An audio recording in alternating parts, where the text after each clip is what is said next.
We are looking at how to pronounce the name of this traditional dish from Central and Mesoamerica.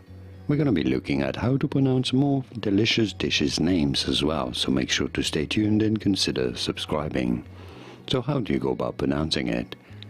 In Spanish it is said as Tamales de Rajas.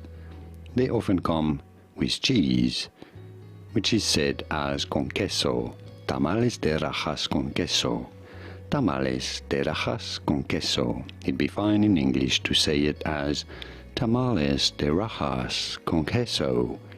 Tamales de Rajas con queso, from Spanish Tamales de Rajas con queso. And now you know. Did you get this? Was this any helpful?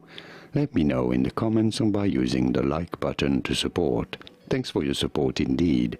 Here are more videos on how to pronounce more words and dishes names whose pronunciations aren't exactly always obvious. I'll see you there to learn more. Thanks for watching.